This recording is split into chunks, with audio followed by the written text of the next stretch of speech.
नमस्कार, मनी 9 की खास पेशकश इकोनॉमिकम में आप सभी का स्वागत है। मैं हूं विपुल सिंह और इकोनॉमिकम की नई किस्त लेकर के मनी 9 के संपादक अंशुमान तिवारी जी स्टूडियो पहुंच चुके हैं। अंशुमान सर, बहुत बहुत स्वागत है आपका।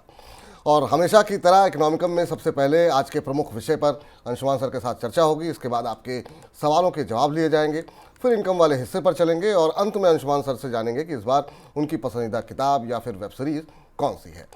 इकोनॉमिकम में आज हम उस विषय पर चर्चा करेंगे जिस पर मनी 9 के प्लेटफॉर्म के जरिए लोगों को सबसे ज़्यादा जागरूक किया जाता है, जिसके खिलाफ पूरी दुनिया करीब 2 साल से लड़ाई लड़ रही है। जी हाँ, आप ठीक समझे, आज का विषय महंगाई है और महंगाई में भी आज हम खास तौर पर खाद्य महंगाई पर बातचीत करेंगे, क्योंकि खाद्य महंगाई की चुनौती खत्म होने का नाम नहीं ले रही है। सर, इस बार के इकोनॉमिकम की ये शुरुआत आप यूरोप के किसान आंदोलन से कर रहे हैं, पर भारत से उसका क्या संदर्भ है, जरा पहले तो यही जानना चाहेंगे। विपुल जी, इकोनॉमिकम में आपका भी स्वागत है और सारे दर्शकों का स्वागत है। एक अर्थात कि इस किश्त में हम खाद्य महंगाई पर इसलिए चर्चा कर रहे हैं, आपको लगेगा कि महंगाई बहुत चलता हुआ नियमित चर्चा में आने वाला विषय, पर वैसा नहीं है। भारत की के महंगाई के आंकड़े जो अभी आ रहे हैं, जो लगातार आ रहे हैं, उसमें आपको 2 तरीके की चीज़ें दिखाई देंगी। हेडलाइन इन्फ्लेशन 5% से नीचे है और खाने पीने की महंगाई 8 से 9% है। जब एक सीढ़ी और नीचे उतरिए तो आपको दिखाई देता है कि अनाज की, स्पाइसेस की महंगाई 2.5 के अंकों में है, डबल डिजिट में। ये कैसी महंगाई है जो ऊपर से घटती दिखती है, नीचे जाकर बढ़ जाती है और नीचे जाए तो और ज़्यादा बढ़ जाती है। ये भारत की महंगाई की मौजूदा तस्वीर है जो लोग महसूस कर रहे हैं जब वो बाजार में ग्रॉसरी लेने और सामान खरीदने जाते हैं। हमने पिछले 2-3 महीनों में इसे अलग अलग तरीके से समझने की कोशिश की कि आखिर वजह क्या है, भारत की खाद्य महंगाई इतनी जटिल और जिद्दी क्यों है और कीमतें कम होने का नाम क्यों नहीं ले रही, जबकि ऐसी कोई बड़ी खराब परिस्थिति नहीं बनी। इसे भीतर से समझने की कोशिश कर रहे हैं और इसके प्रमुख असर क्या क्या हैं उत्पादकों पर और उपभोक्ताओं पर, और कहीं ऐसा तो नहीं है महंगाई कहीं दूसरी जगह से आ रही है, इसे हमने जानने की कोशिश की। और इसका सूत्र हमें यूरोप से मिला, इसलिए हम यूरोप से शुरू कर रहे हैं। यूरोप के नेता इस समय बेहद परेशान हैं। भारत में किसान आंदोलन तो अब ठंडा हो गया, यूरोप में किसान आंदोलन जारी है। यूरोप के नेता समझ नहीं पा रहे हैं कि यूरोप में आखिर किसान इतने गुस्से में क्यों हैं। वहाँ किसान ट्रैक्टर लेकर सड़कों पर आ गए हैं, उन्होंने अपना सामान फेंकना शुरू कर दिया है। उनका नेताओं को ये समझ नहीं आ रहा है कि खाद्य उत्पादों की कीमतें तो बढ़ रही हैं, दुनिया में फूड इन्फ्लेशन हाई है, खाद्य उत्पादों की कीमतों के बाजार में लगातार तेजी 1 साल 1.5 साल से बनी हुई है, फिर भी किसान क्यों गुस्सा है। उत्पादक होने के नाते उन्हें इस महंगाई का लाभ मिलना चाहिए, क्योंकि जब खाद्य उत्पाद महंगे हैं तो उन्हें बेहतर कमाई मिलना चाहिए। वो इस सवाल का हल निकालने की कोशिश कर रहे हैं। हम आगे आपको बताएंगे कि उनको इसके सूत्र कहाँ से मिले। भारत के नेता तो खैर बात ही नहीं करना चाहते महंगाई पे। उन्हें भारत में रिकॉर्ड उत्पादन, खाद्य उत्पादों के रिकॉर्ड उत्पादन के बावजूद, भारत में फसलों की आत्मनिर्भरता के बावजूद, केवल आप अगर खाद्य तेल और दलहन को छोड़ दें तो बाकी सारी चीज़ों की आत्मनिर्भरता के बावजूद इतनी खाद्य महंगाई इतनी ज़्यादा क्यों है, 8% से ऊपर, जबकि ना तो फसल पे कोई बड़ा असर पड़ा, ना कोई तबाही हुई, ना सूखा आया, ना बाढ़ आई। चलिए महंगाई है तो फिर अगर महंगाई है तो गाँव में किसानों की आय क्यों नहीं बढ़ रही है, क्योंकि जो प्रमुख उत्पादक है उसको उसका लाभ मिलना चाहिए। तो ग्रामीण इलाकों में ठीक है महंगाई उपभोक्ता झेल सकता है, पर ग्रामीण इलाकों में किसानों की आय क्यों नहीं बढ़ रही। तो कुछ तो ऐसा है जो अर्थव्यवस्था में अनुमान के मुताबिक नहीं हो रहा है, उन फार्मूलों के हिसाब से नहीं हो रहा है जिन फार्मूलों के आधार पर मानते हैं कि अगर खाद्य उत्पादों की महंगाई बढ़ती है तो किसानों को उसका लाभ होता है। खाद्य उत्पादों की महंगाई तब बढ़ती है जब आपूर्ति में बड़ी बाधा आए, उत्पादन में कमी हो, फसलें खराब हो जाएं, सूखा हो, बाढ़ हो, पर ऐसी दोनों परिस्थितियां नहीं हुई। ना तो भारत में फसलें तबाह हुई और ना कोई बड़ी आपूर्ति में बाधा हुई। सरकार ने बल्कि इंपोर्ट भी रोक दिया, आयात भी बढ़ा दिया। ये सब होने के बाद भी इस महंगाई का फायदा उन लोगों को क्यों नहीं मिल रहा जो उत्पादित नहीं कर रहे हैं। तो अगर आप सिनेमा के शौकीन हैं तो आपको हॉलीवुड की फिल्मों में इस्तेमाल होने वाली एक बड़ी कॉमन थीम है, वो आपको याद होगी। इसे थ्योरी ऑफ अनइंटेंडेड कॉन्सिक्वेंसेस कहते हैं, यानी करना हम कुछ चाहते हैं और कुछ और हो जाता है। इसे ऐसे समझिए, जुरासिक फिल्म आप सारे लोगों ने देखी होगी, 1993 की मशहूर फिल्म थी स्टीवन स्पीलबर्ग की, जिसमें एक रईस हैं जॉन हैमंड, जो एक जेनेटिकली मॉडिफाइड और इंजीनियर्ड डायनासोर्स का एक पार्क बनाते हैं। उस पार्क को बनाने के पीछे उनका मकसद होता है कि इससे खूब कमाई होगी, खूब मनोरंजन होगा। लोग जिन्होंने डायनासोर को केवल चित्रों में देखा था, वो वास्तविक रूप से चलते हुए जीवित डायनासोर देखेंगे। पूरी दुनिया के लोग इसे देखने आएंगे और ये एक ऐसा वर्ल्ड होगा जो लोगों ने कभी नहीं देखा होगा। होता क्या है आगे फिल्म में? बिल्कुल उसका उल्टा, जो आपने करीब से देखा होगा कि फिल्म किसी दूसरी दिशा में चली जाती है, जिन डायनासोर्स को मनोरंजन के लिए बनाया जाता है वो क्या करते हैं। अर्थव्यवस्था में और राजनीति की दुनिया में भी अक्सर ऐसा होता है, जब करने की कोशिश कुछ और की जाती है और नतीजे बिल्कुल अनियंत्रित हो जाते हैं, और इसी को अनइंटेंडेड कॉन्सिक्वेंसेस कहते हैं। तो क्या हमें इस इकोनॉमिकम के जरिए, अर्थात के जरिए, जानने की कोशिश करेंगे कि क्या यूरोप और भारत की खेती में कुछ ऐसा ही अनइंटेंडेड कॉन्सिक्वेंसेस जैसी चीज़ें हो रही हैं। यूरोप पर हम बाद में आएंगे, पहले हम भारत पर निगाह जमाते हैं, जहां चुनाव का शोर है। इसके बीच में खाने पीने की महंगाई मारे डाल रही है लोगों को अभूतपूर्व महंगाई भारत में दिखाई दे रही है। हर शहर में आप जाइए तो लोग खाने की कीमत और मकान के बढ़ते किराए को लेके बिसूर रहे हैं। फिलहाल भारत के चुनावों भारत के मतदाता महंगाई पर सवाल पूछना चाहते हैं, पर सरकार और नेता उस पर बात करने में इच्छुक नहीं है, महंगाई पर चर्चा करने में इच्छुक नहीं। इस बीच हम इस गुत्थी को खोलने की कोशिश करते हैं कि भारत की खाद्य महंगाई आखिर आ कहां से रही है और इससे हो क्या रहा है। लेकिन क्या सर ये खाद्य महंगाई असली महंगाई है? ये सवाल जो आपने मुझसे पूछा, ये सवाल रिजर्व बैंक के डिप्टी गवर्नर माइकल पात्रा ने खुद से पूछा। इसी जनवरी में उन्होंने एक पेपर लिखा, आरबीआई की वेबसाइट पर वो पेपर उपलब्ध है। उसमें उन्होंने कहा कि भारत की खाद्य महंगाई ही क्या कोर इन्फ्लेशन है, असली महंगाई है। उनका एक कहना था इस पेपर में कि भारत की जो खाद्य उत्पादों की महंगाई है वो अपने उतार चढ़ाव के कारण, अपने स्टबर्ननेस, अपनी जिद्दीनेस के कारण और अन्य उत्पादों पर इसका जो असर पड़ रहा है उसे देखते हुए और इसका साइक्लिकल स्वरूप देखते हुए कोर इन्फ्लेशन जैसी हो गई है। महंगाई के, आपको पता है, महंगाई के दो हिस्से हैं। एक महंगाई में फूड इन्फ्लेशन होती है और दूसरी कोर इन्फ्लेशन होती है।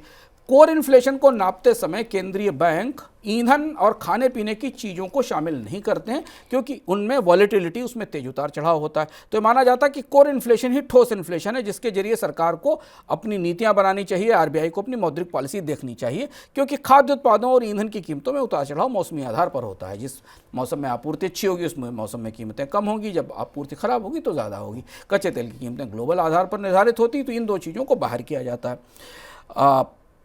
इसलिए कोर महंगाई को हमेशा औद्योगिक उत्पादन, कच्चे माल की कीमतें, सर्विसेज की कीमतें, इनके आधार पर नापा जाता है। और अभी तक रिजर्व बैंक अपनी महंगाई की व्यवस्था में, महंगाई को नियंत्रण की व्यवस्था में, विपुल जी, हमेशा कोर इन्फ्लेशन को कंट्रोल करने की कोशिश करता है कि कोर इन्फ्लेशन कंट्रोल रहे। अब रिजर्व बैंक को ऐसा क्यों कहना पड़ा, रिजर्व बैंक के डिप्टी गवर्नर को ऐसा क्यों कहना पड़ा कि क्या भारत की खाद्य महंगाई ही असली महंगाई है, कोर इन्फ्लेशन? आंकड़े देखिए, तथ्य देखिए, बेहद चौंकाने वाले हैं। बीते 2 साल से खाद्य महंगाई 6 से 7% से ऊपर है, बल्कि 8-8% का स्तर लेकर आई है। फसलें आई गई, उत्पादन हुआ, खाया पिया गया, भंडारों में रखा गया, लेकिन ये महंगाई खत्म नहीं हुई। 6 से 7% से ऊपर बनी, बल्कि 8% के आसपास है। रिजर्व बैंक जो समग्र महंगाई दर को 5% के नीचे लाना चाहता है, यही उसका टारगेट है, तभी आपको सस्ता कर्ज मिलना शुरू होगा। वो खाद्य महंगाई के सामने समर्पित हो गया कि खाद्य महंगाई को रोकना मुश्किल हो रहा है।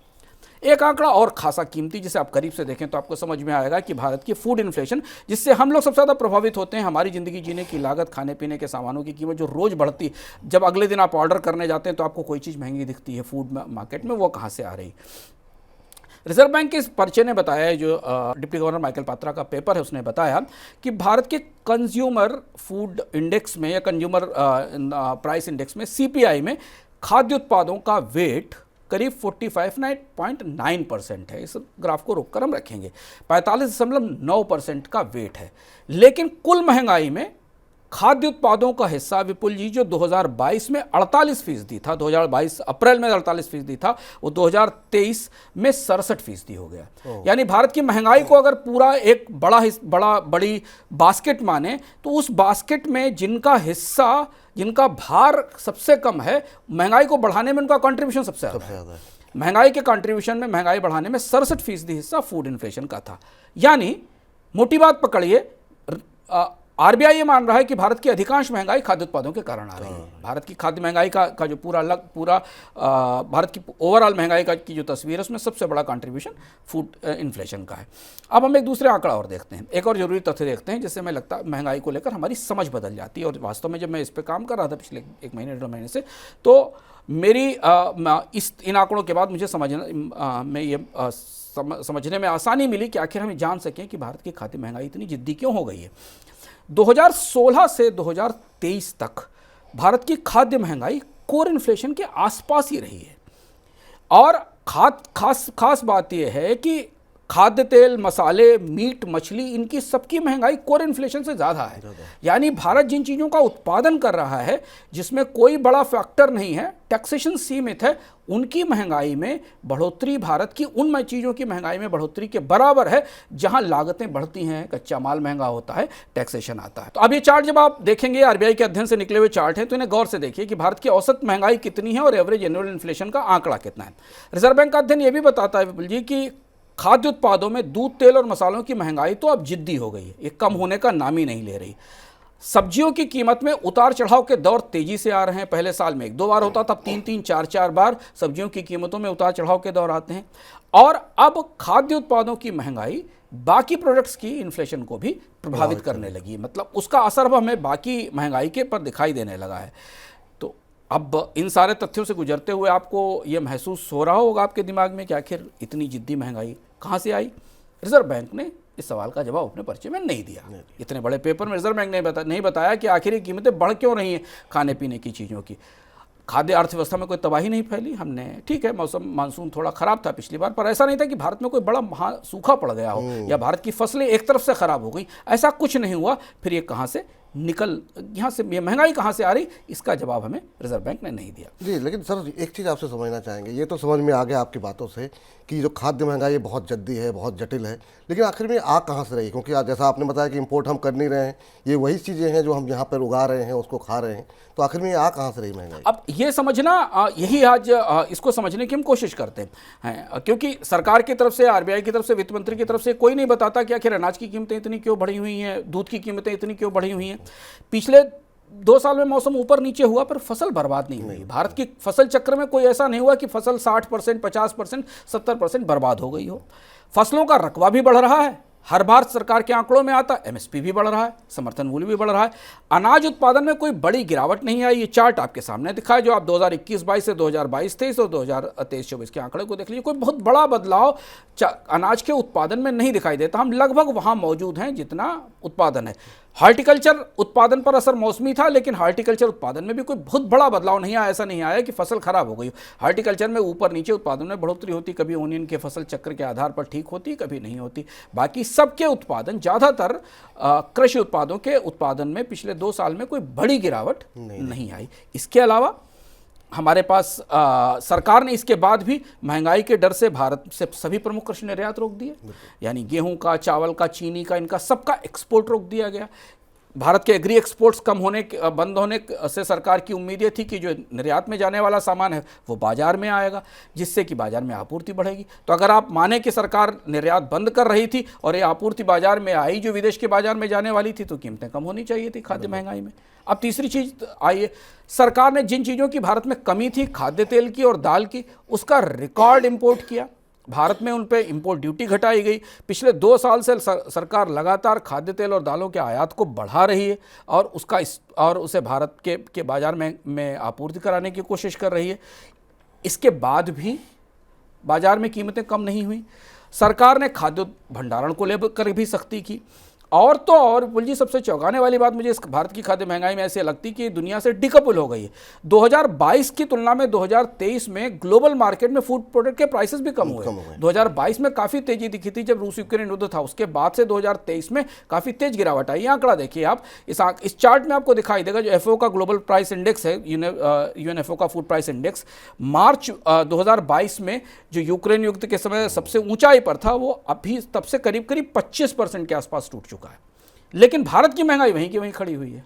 भारत की खाद्य महंगाई में कोई कमी नहीं दिखाई देती। हम जहां खड़े थे वहीं उतनी ही महंगी और उससे ज़्यादा महंगी दाल, दूध, सब्जियां, फल, मसाले, ये सारी चीज़ें हमारे सामने हैं। ऐसा कोई स्वाभाविक कारण हमें नहीं दिखता कि भारत में खाद्य महंगाई लगातार बढ़ती रहे और रिजर्व बैंक को इसे कोर महंगाई मान लेना पड़े। रिजर्व बैंक को मानना पड़े कि भारत की खाद्य महंगाई ही असली महंगाई है। गंगाधरी शक्तिमान है वाली स्थिति है कि भारत की खाद्य महंगाई ही असली महंगाई हो गई है। ऐसा कोई कारण नहीं दिखाई देता। सर, लेकिन एक चीज़ बताइए कि महंगाई बढ़ रही है, समझ में आया, लेकिन क्या इस बढ़ी हुई महंगाई का फ़ायदा भारत के किसानों को मिल रहा है क्या? अब हम दूसरी चर्चा में आते हैं, जो हमें यूरोप में भी चर्चा होती दिखाई दे रही है। चलिए, महंगाई बढ़ी, लोग उसकी ज़्यादा कीमत चुका रहे हैं, उपभोक्ता के तौर पर ज़्यादा पैसा चुका रहे हैं, पर उनके दिमाग में कम से कम ये संतोष तो है कि जो उत्पादक है, जो प्रोड्यूसर है, जो फार्मर है, उसे थोड़ी ज़्यादा कीमत मिल रही है, उसकी आय में बड़ी बढ़ोतरी दिखाई दे रही है। क्योंकि हम आमतौर पर जब भी महंगाई पर सवाल उठते हैं तो जो काउंटर क्वेश्चन आता है, जो सवाल पूछा जाता है होता है कि आप लोग महंगाई को लेकर इतना परेशान क्यों हैं? महंगाई थोड़ी बढ़ती है तो किसानों की आय में बढ़ोतरी होती है, क्योंकि उत्पादक उनको फायदा होता है। लेकिन हम यहाँ एक बेहद अनोखी पहली बनती देख रहे हैं, और इसको समझना हमारे लिए बेहद ज़रूरी है, खासतौर से चुनाव के वक्त पर और इस समय भी, कि भारत में बिल्कुल अनोखी परिस्थिति बन रही है। भारत के खाद्य उत्पादकों की आय नहीं बढ़ रही, इनकम नहीं बढ़ रही। जो भारत के किसान हैं, ग्रामीण अर्थव्यवस्था में उनका उत्पादन तो महंगा हो रहा है, उनकी उपज तो लगातार महंगी हो रही है, और उपज लौटकर जब उनके पास आती है उपभोक्ता के तौर पर तो उन्हें महंगी मिलती है। लेकिन ग्रामीण मजदूरी के आंकड़े अगर आप करीब से देखें तो पिछले 3 साल 4 साल के ग्रामीण मजदूरी के आंकड़े देखें तो आपको दिखाई देगा कि गांव में मजदूरी की दर में या मजदूरी में कोई बढ़ोतरी नहीं हुई। सीएमआई ने भी ताज़ा मासिक आंकड़ा दिया, जिसको हम सबसे लेटेस्ट आंकड़े को कोट करते हैं। पिछले 3 साल में भी भारत में ग्रामीण मजदूरी की दर में कोई बढ़ोतरी नहीं हुई, बल्कि कॉन्ट्रैक्शन हुआ। अगर आप महंगाई के आधार पर देखें तो सिकुड़ गई है। फरवरी 2024 तक 27 महीने ऐसे थे ग्रामीण मजदूरी बढ़ने की दर सिकुड़ गई, जबकि इस दौरान खाद्य उत्पादों की कीमतें बढ़ी थी लगातार। भारत में ग्रामीण आय घटने का ये सबसे लंबा दौर है जो हम देख रहे हैं, और यही वो दौर है जिस दौरान भारत में सबसे लंबे समय तक खाद्य महंगाई बढ़ी हुई है। अब आप पैराडॉक्स देखिए, जो उत्पादक है, जो जिस चीज़ का उत्पादन कर रहा है, उसकी बढ़ी हुई कीमत का लाभ उसके पास तक नहीं आ रहा है। इस फरवरी में जब खाद्य महंगाई रिकॉर्ड ऊंचाई पर थी, तब ग्रामीण आय में 3.1% का कॉन्ट्रैक्शन हो गया। जब आप महंगा गेहूं, महंगा चावल, महंगा दूध, महंगी सब्जियां खरीद रहे थे, तो उसके उत्पादक की कमाई 3% घट गई थी। ये हमें आंकड़े में दिखाई देता। सितंबर 2022 के बाद ग्रामीण इलाकों में इनकम का सबसे बुरा हाल है, जो हमें सीएमआई के आंकड़ों में दिखाई दिया। अब एक और तस्वीर देखिए, जो हमें महंगाई के आंकड़ों में ही दिखती, जो बेहद अजीबोगरीब है। खाद्य महंगाई में सबसे बड़ा हिस्सा जिस ग्रामीण क्षेत्र जो खाद्य उत्पादन में सबसे बड़ा हिस्सा रखता है, उसे सबसे ज़्यादा महंगाई झेलनी पड़ रही है। जब कंज्यूमर प्राइस के आंकड़े आते हैं, महंगाई के आंकड़े आते हैं, तो उसमें ग्रामीण और शहरी इलाकों की महंगाई को अलग अलग बताया जाता है। आप सरप्राइज करेंगे इस बात को जानकर कि ग्रामीण इलाकों में शहरी इलाकों से ज़्यादा महंगाई है। 7% से ऊपर की महंगाई गांव में बनी हुई है। तो अगर गांव के लोग 7% से ऊपर की महंगाई झेल रहे हैं, और उस महंगाई में रिजर्व बैंक के हिसाब से 67% हिस्सा खाद्य महंगाई का है, तो दरअसल किसान अपनी ही उत्पादित चीज को जब वापस खरीदने जा रहा है तो उसे महंगा खरीद रहा है, बिल्कुल, या उसे प्रोसेस करके जब से दिया जा रहा है तो उसे महंगा खरीद रहा है। यह बेहद असंगतिपूर्ण, बेहद विसंगतिपूर्ण स्थिति है।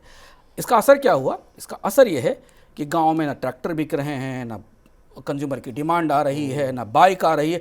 2022 की तुलना में 2023 में ट्रैक्टर्स के डिस्पैच ही नहीं बढ़े, फ्लैट रहा। विपुल भाई अपने कार्यक्रम में, स्टॉक मार्केट के कार्यक्रम में आपको उन कंपनियों के परफॉर्मेंस बताते हैं। जनवरी मार्च की तिमाही में तो बिक्री ट्रैक्टर्स की टूट गई।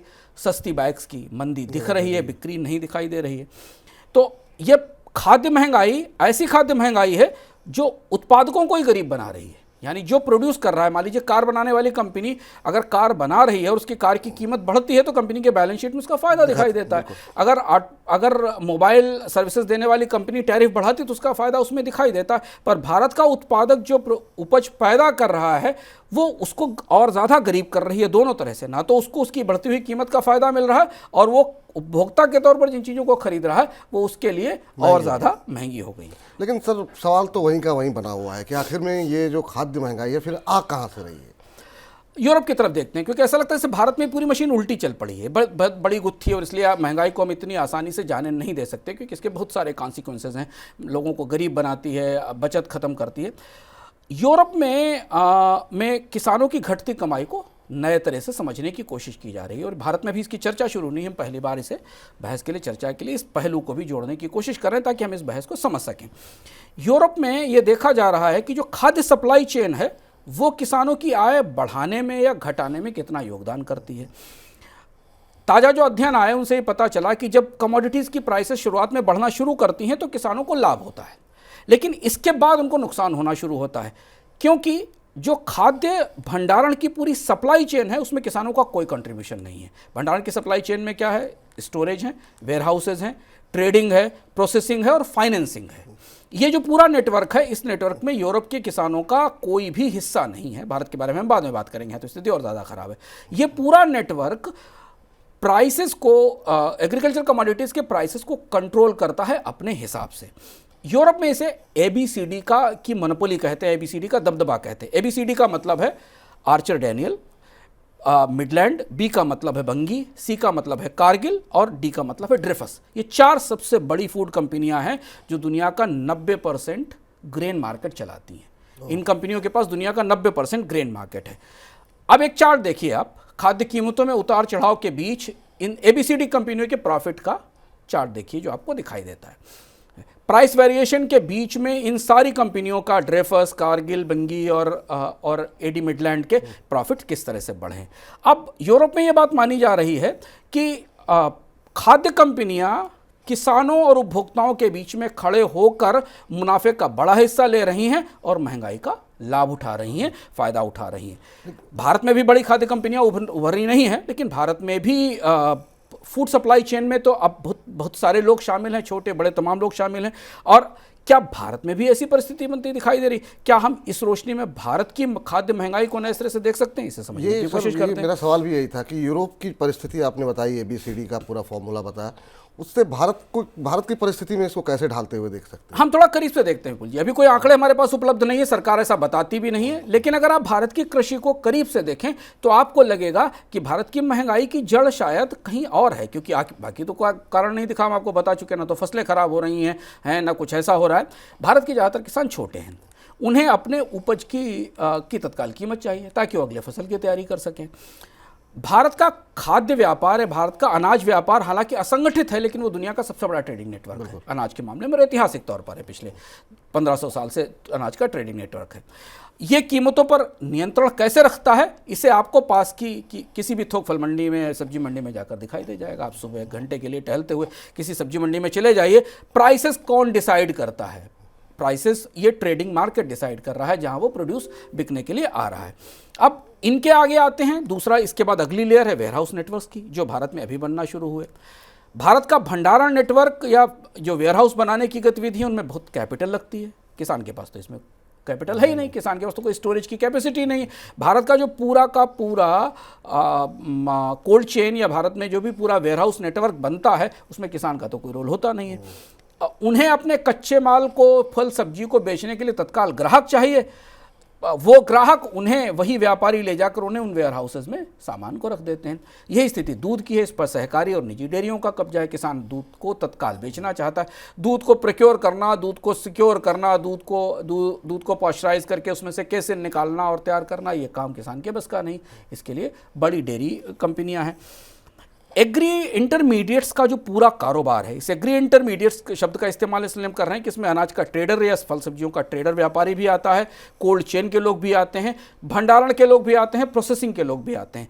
इस पूरे कारोबार में भारी पूंजी लगती है, बैंकों का फिनांस लगता है, और इस पूरे ट्रेड में, इस पूरे बिजनेस में, प्रोडक्शन के बिजनेस में किसान की कोई हिस्सेदारी नहीं है। किसान अपना माल बेचकर कोल्ड स्टोरेज को निकल आता है, फिर कोल्ड स्टोरेज वाला उस प्रोडक्ट को सेल करने की तैयारी करता है। अब हुआ ये कि भारत में खान पान के तरीके बदले हैं। अभी आपको हम किसी कार्यक्रम में बता चुके हैं मनी सेंट्रल में कि भारत में क्विक कॉमर्स कितनी तेज़ी से बढ़ा है, जिसमें कि लोग अपने घर पर तुरंत सामान मंगवा रहे हैं। उसमें ज़्यादातर ग्रॉसरीज हैं, उसमें ज़्यादातर सब्जियां ही हैं, क्योंकि अब कच्चा ही सामान मंगाया जा रहा है बनाने के लिए। छोटे कस्बों तक ऑनलाइन सेल्स बढ़ी हैं। अब ये बात तो कॉमन सेंस की है विपुल जी कि अगर ऑनलाइन सेल्स करनी है या ऑनलाइन रिटेल मार्केट को बढ़ाना है तो इन्हें एडवांस में खरीदना होगा और भंडारण करना होगा। यही सप्लाई चेन है।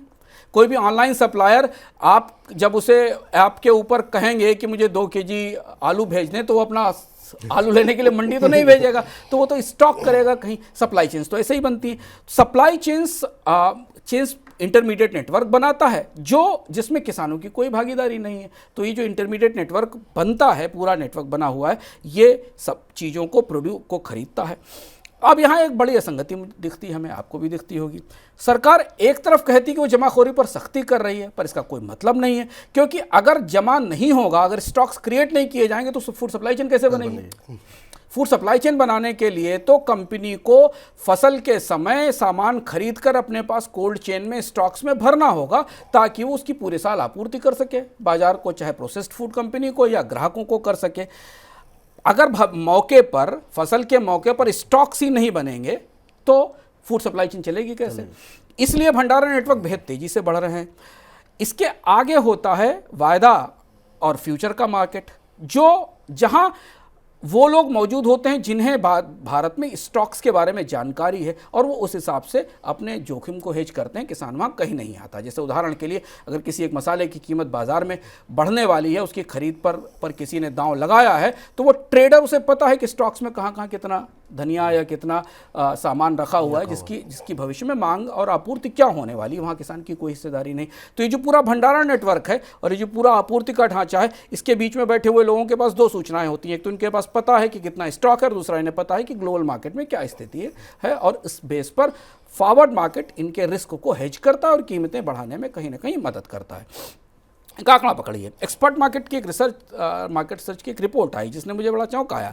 उसने बताया कि भारत का कोल्ड चेन मार्केट 2023 में 1700 अरब रुपए का था। 1700 अरब। हाँ, कोल्ड चेन मार्केट जो सालाना लगभग 14-15% की विकास दर से बढ़ रहा है और 2031 तक 3700 अरब रुपए का हो जाएगा। अब ये कोल्ड चेन अगर स्टॉक के लिए नहीं बन रही तो किस चीज़ के लिए बन रही है? तो ये तो स्टॉकिंग ही हो रही है, भंडारण ही हो रहा है, क्योंकि सप्लाई चेन के लिए बुरा नहीं। एग्रीकल्चर का नेटवर्क ऐसे ही बढ़ता है। सरकार ने निजी भंडारण को बढ़ावा दिया है। सरकार ने चुनाव से पहले दुनिया की सबसे बड़ी अनाज भंडारण योजना लॉन्च की थी, 1 लाख करोड़ रुपए की, जिससे कहा था कि दुनिया की सबसे बड़ी भंडारण क्षमता बनाई जाएगी जहां पर अनाज का भंडार किया जाएगा। उपज की प्रोसेसिंग के लिए भंडारण जरूरी है, समय पर मांग आपूर्ति करने के लिए स्टॉक्स जरूरी हैं। खेती इसी तरह से बढ़ती है और जिन देशों में अच्छा प्रोसेसिंग नेटवर्क है वहाँ प्रोसेस्ड उत्पाद सस्ते हैं, लेकिन भारत में यहाँ ऐसा नहीं है। भारत यहाँ इस मामले में बिल्कुल आउटलायर है। यहाँ जैसे जैसे कमोडिटी की महंगाई बढ़ती चली जाती है, प्रोसेस्ड फूड भी महंगे होते चले जाते हैं। गेहूं महंगा हुआ तो ब्रेड महंगी हो गई। अगर एडिबल ऑयल के प्राइसेस बढ़े तो आपके स्नैक्स महंगे होते चले गए। तो यानी प्रोसेस्ड फूड की कीमतों में कोई कमी नहीं आती, भले ही सामान उद्योग पहले खरीद कर रख ले और अपने पास स्टॉक्स में बना ले। अब इस सवाल का जवाब हमारे पास नहीं, सरकार को देना चाहिए कि भारत में उपज भंडारण बढ़ने से ना तो किसानों की आय बढ़ी और ना ही महंगाई कम हुई, बल्कि कच्ची उपज और ज़्यादा महंगी हो गई। भंडारण नेटवर्क बनने के बाद, इतना बड़ा नेटवर्क बनने के बाद, प्रोसेस फूड भी महंगा हो गया और रॉ फूड भी महंगा हो गया, गेहूं भी महंगा हो गया, ब्रेड भी महंगी हो गई, दूध भी महंगा हो गया और उससे बनने वाली आइसक्रीम भी महंगी। आइसक्रीम तो नहीं बनती, दूध से बनने वाले बाकी प्रोडक्ट हो गए। आइसक्रीम तो भारत में आइसक्रीम तो ज़्यादातर वेजिटेबल फैट्स पे बनती है। तो अगर उपज और सहायक नेटवर्क दोनों बढ़ रहे हैं, भारत में कृषि उत्पादों की पैदावार भी बढ़ रही, उसे सपोर्ट करने वाला नेटवर्क भी बढ़ रहा है, तो फिर महंगाई क्यों बढ़ रही है? खाद्य महंगाई क्यों बढ़ रही? क्योंकि इन दोनों चीज़ों को तो इसलिए इससे तो ये पता चलना चाहिए कि भारत में भरपूर भंडार और ठीक ठाक उपज है, तो हमें तो हर साल अपने ग्रॉसरी बिल में, किचन के बिल में कमी देखनी चाहिए। लेकिन ये कमी बढ़ क्यों रही है? ऐसा क्यों हुआ? यहाँ हमने आपसे ऊपर जो जुरासिक पार्क का जिक्र किया था ना, वो ऐसी स्थिति है। ये थ्योरी ऑफ अनइंटेंडेड कॉन्सिक्वेंसेस जैसी परिस्थिति दिखती है, यानी उम्मीद कुछ और थी, नतीजे कुछ और आ गए। हमने खाद्य सप्लाई चेन बनाने की कोशिश की थी कि कीमतें कम होगी, खाद्य सप्लाई चेन महंगाई बढ़ाने लगी। हमें लगा कि भारत के उपभोक्ताओं की मांग बढ़ेगी, डिमांड बढ़ेगी, तो शायद बाजार में आपूर्ति के कारण कीमतें कम होंगी, उसका उल्टा होने लगेगा। हमें नहीं कह सकते अभी कि क्या भारत की खाद्य महंगाई इस बीच के नेटवर्क से निकल रही है, ये हम नहीं कह सकते, क्योंकि ऐसे आंकड़े हमारे पास उपलब्ध नहीं और इस तरीके के अध्ययन उपलब्ध हैं। पर हमने जो आंकड़े जुटाकर चीज़ों को समझने की कोशिश की, सरकार को इस सप्लाई चेन को करीब से देखना होगा। सरकार और रेगुलेटर्स को भारत की फूड सप्लाई चेन के भीतर जाकर देखना होगा, कहीं ऐसा तो नहीं कि महंगाई यहीं से निकल रही हो, जो किसान को और कंज्यूमर दोनों को गरीब कर रही है और रिजर्व बैंक के लिए भविष्य की सबसे बड़ी चुनौती बन गई, जिसको लगता है कि इस खाद्य महंगाई को कम नहीं किया जा सकता। अब अमीर कौन हो रहा है इस पूरी व्यवस्था से? इस सवाल का जवाब हम आपको क्या दें? चुनाव चल रहे हैं, नेताजी आपसे वोट मांगने आए हैं, उनसे पूछिएगा कि इस खाद्य महंगाई का फायदा किसको हो रहा है, कौन इससे अमीर हो रहा है। बिल्कुल, काफ़ी महत्वपूर्ण सवाल है और ये बिल्कुल चुनाव के समय अपने नेता से आपको ये सवाल अवश्य पूछना चाहिए। और सर, वाकई में जो तमाम आंकड़े और तमाम तथ्य आपने रखे मतलब महंगाई को लेकर के देखने का चीज़ों को नज़रिया जो है काफ़ी हद तक हमारे दर्शकों का और मेरा खुद भी काफ़ी हद तक बदला है। बहुत बहुत शुक्रिया सर ये तमाम जानकारी और बातें हमको बताने के लिए। बहुत सारे दर्शकों के सवाल भी आए हैं, वो आपसे कुछ सवाल पूछना चाहते हैं। कुछ एक सवाल हम लोग डिस्कस कर लेते हैं। प्रिया जी ने सवाल भेजा है कि सरकार अधिकतम कितना टैक्स लागू कर सकती है, क्या संविधान में इसको लेकर के कोई लिमिट बनाई गई है? नहीं, ऐसी कोई लिमिट नहीं बनाई, क्योंकि भारत में तो टैक्स की दरें बहुत ऊंची रही थी। इनकम टैक्स की दरें 60% से ऊपर 50% से ऊपर रहती थी।